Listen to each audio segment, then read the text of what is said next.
దానికంటే సమానంగా మీరందరూ ఇంత పెద్ద ఎత్తున ఈ కార్యక్రమానికి వచ్చారంటే మీ అందరికి కూడా ఇటు తెలుగుదేశం అటు జనసేన నాయకులకు కార్యకర్తలకు పేరు పేరున మనస్ఫూర్తిగా నమస్కారాలు, ధన్యవాదాలు. మొట్టమొదటిసారిగా నూతన సంవత్సరం 2024 5 సంవత్సరాలు నరకాన్ని అనుభవించాం. నరకం అంటే తెలియదుగా, నరకాన్ని అనుభవించాం. నూతన సంవత్సరంలో అంతా శుభమే జరగాలని మీ అందరికీ కూడా నూతన సంవత్సర శుభాకాంక్షలు. మళ్ళీ సంక్రాంతి వస్తా ఉంది, తెలుగువారి పెద్ద పండుగ. అడ్వాన్స్ గా సంక్రాంతి శుభాకాంక్షలు కూడా మీ అందరికీ తెలియజేస్తున్నా. ఒక పక్క నూతన సంవత్సరం, ఇంకో పక్క సంక్రాంతి. ఈ సందర్భంగా మనం అందరం సంకల్పం చేయాలి. ఈ సైకో ప్రభుత్వాన్ని ఇంటికి పంపించి మళ్ళీ మంచి రోజులు రావాలని, అందుకే ఈ రోజు నేను పెట్టిన కార్యక్రమం చూస్తే ఆ రోజు ఎన్టీ రామారావు గారు తెలుగుదేశం పిలుస్తుంది రా కదిలి రా అని పిలిపించారు. అది ఒక ప్రభంజనం అయింది, ఒక ఉద్యమ స్ఫూర్తితో ఇచ్చారు. అప్పుడు పార్టీ లేకపోయినా ఆ పార్టీకి సారథులు ప్రజలే సాన్నిధ్యం వహించి గెలిపించే పరిస్థితికి వచ్చారు. ఈ రోజు నేను మీ అందరి సహకారం అడుగుతున్నాను. ఈ రాష్ట్రాన్ని కాపాడుకోవడానికి రా కదలి రా, ఇది మీ అందరి బాధ్యత. మేం వేదిక పైనుండే వ్యక్తులమే కాదు, నేను పవన్ కళ్యాణ్ గారే కాదు, ఇది మనందరి సమిష్టి బాధ్యత. అవునా కాదా అని మిమ్మల్ని అడుగుతున్నా.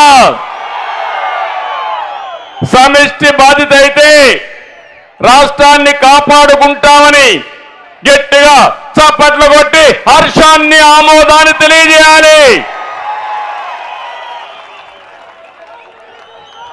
ఈ రోజు ఒక్క మాటలో చెప్పాలంటే జగన్మోహన్ రెడ్డి చేసే కార్యక్రమం ఏంటంటే 10 రూపాయలు ఇచ్చి 100 రూపాయలు దోచుకోవడం. నేను ఇచ్చిన కార్యక్రమం 10 రూపాయలు ఇచ్చి ఇంకా అవసరమైతే 15 రూపాయలు ఇచ్చి 100 రూపాయలు సంపాదించే మార్గం మీకు చూపిస్తా. 100 రూపాయలు సంపాదిస్తే అక్కడి నుంచి 1000 రూపాయలు సంపాదించడం పెద్ద కష్టం కాదు. తెలివి కొంతమంది సొత్తే కాదు, ఆ విషయం మీరు గుర్తుపెట్టుకోవాలి. మొట్టమొదటిసారిగా అనిపిస్తుంది 10 రూపాయలు సంపాదిస్తే 10 రూపాయలు 100 రూపాయలు సంపాదిస్తుంది. ఒకప్పుడు శారీరకంగా కష్టపడేవాళ్ళం, ఇప్పుడు శారీరకంగా అవసరంలా అందరికీ సెల్ ఫోన్లు వచ్చేసాయి. మిమ్మల్ని చూస్తున్న అప్పటి నుంచి నా మాటలు వింటూనే ఉన్నారు. కొంతమంది అవసరమైతే ఇక్కడి నుంచి లైవ్ పెడుతున్నారు, మీ ఇంటికో లేదంటే మీ ఆడవాళ్ళకో లేదంటే మీ పిల్లలకో వినిపిస్తున్నారు. కొంతమంది అయితే మీ ఇంట్లో ఏం జరిగేదో మళ్ళా మీరు మానిటర్ చేసుకుంటున్నారు. అంటే వర్చువల్ వరల్డ్ గా తయారైంది ప్రపంచం అంతా. పనులన్నీ రియల్ టైంలో సమీక్ష చేసుకునే పరిస్థితికి వచ్చేసాం.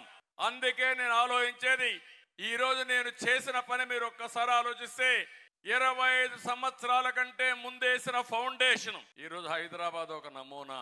హైయెస్ట్ పర్ క్యాపిటా ఇన్కమ్ దేశంలోనే. ఐటీ మీ ఊర్లో చదివిన పిల్లలు చాలా మంది ఉంటారు, మీ కుటుంబాల్లో ఉంటారు. అతనికి మీ ఊర్లో ఉండే వాళ్ళకి వ్యత్యాసం చూడండి. ప్రపంచంలోనే ఎక్కువ ఆదాయం సంపాదించే వాళ్ళు ఎవరంటే తెలుగు జాతి. దానికి కారణం తెలుగుదేశం పార్టీ ఆ రోజు చేసిన ఫౌండేషన్. ఇప్పుడు నా ఆలోచన ఒకటే, అది కొంతమందిని చేయగలిగాం. ప్రతి ఒక్క వ్యక్తిని పేదరికం నుంచి ఎందుకు పైకి తేకూడదు, అది చేయడం కోసమే P4 ఫార్ములా. P3 అనేది పబ్లిక్ ప్రైవేట్ పార్ట్నర్షిప్ అనేది సంపద సృష్టించడానికి పనిచేసింది.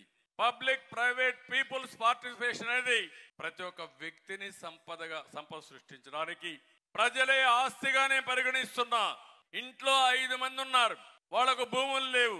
ఈ 5 మంది ఆస్తిగా పరిగణించి ఆదాయాన్ని ఎట్టు పెంచాలో ఆలోచిస్తున్నా. అది సాధ్యమని నిరూపిస్తాం.